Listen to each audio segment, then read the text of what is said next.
Hello दोस्तों, स्वागत करते हैं आपके अपने चैनल श्री साइंस लेक्चर में एक और नए क्वेश्चन के साथ, जो कि हमारा है एक्सरसाइज 3.1 का क्वेश्चन नंबर दूसरा का भाग नंबर दूसरा है। तो देखिए क्वेश्चन बोला है अनुपात दो A1/A2 B1/B2 और C1/C2 की तुलना कर ज्ञात कीजिए कि निम्न समीकरण युग्म द्वारा निरूपित रेखाएं एक बिंदु पर प्रतिच्छेद करती है, समांतर है अथवा संपाती है। बताना है कि बिंदु बिंदु एक बिंदु पर प्रतिच्छेद करती है, प्रतिच्छेदी है, समांतर है अथवा संपाती है। देखिए इसमें बताना है कि निरूपित रेखा एक बिंदु पर प्रतिच्छेद करती है, समांतर है अथवा संपाती है। तो चलिए इसको सोल्व करते हैं। देखिए हमारा क्वेश्चन है 9x प्लस 3y प्लस 12 बराबर 0, 18x प्लस 6y प्लस 24 बराबर 0। तो चलिए यहाँ पे हल करते हैं। फिर लिखेंगे दिया गया समीकरण युग्म, तो देखिए हमारा दिया गया समीकरण युग्म क्या है। तो पहला है 9x प्लस 3y प्लस 12 बराबर 0, ये हो जाएगा समीकरण एक। क्या हो जाएगा? समीकरण एक हो जाएगा।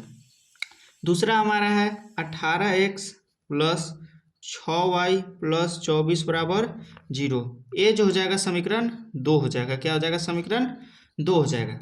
पहला समीकरण है 9x प्लस 3y प्लस 12 बराबर 0, दूसरा है 18x प्लस 6y प्लस 24 बराबर 0।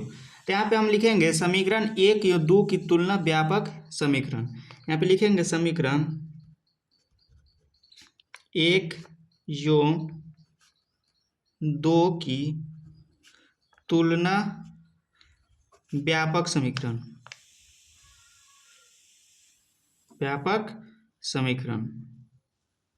वो देखिए समीकरण एक हमारा है और समीकरण दो है। तो देखिए हमारा पहले लिख लेंगे व्यापक समीकरण। तो व्यापक समीकरण क्या होता है? a1x plus b1y plus c1 बराबर 0, a2x plus b2y plus c2 बराबर 0। अब देखिए यहाँ पे हमारा a1 x है, तो a1 के जगह पर क्या है हमारा? तो समीकरण में पहला समीकरण से देखेंगे a1 के जगह पर हमारा 9 है, x के जगह पर x है।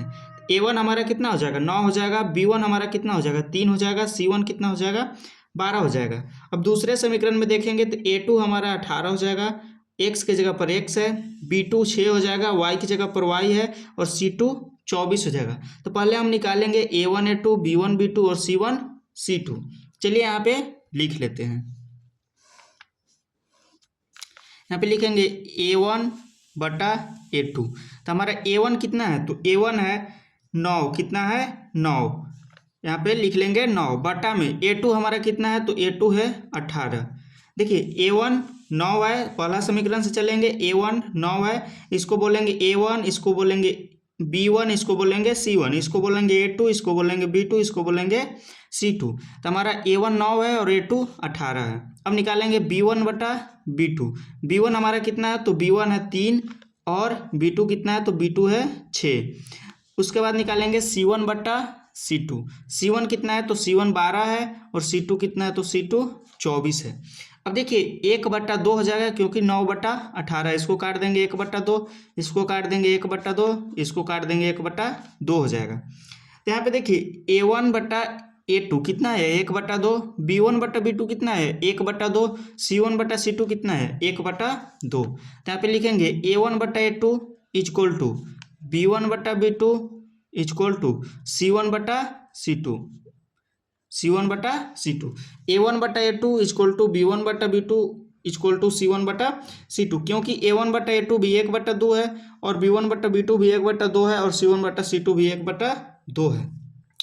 तो यहाँ पे देखिए हमारा a1/a2 equal to b1/b2 equal to c1/c2 क्या हो जाएगा? तो देखिए हमारा a1/a2 b1/b2 equal to c1/c2 जो होता है वो होता है संपाती रेखाएं। क्या होता है? संपाती रेखाएं। यहाँ पे हो जाएगा संपाती रेखाएं।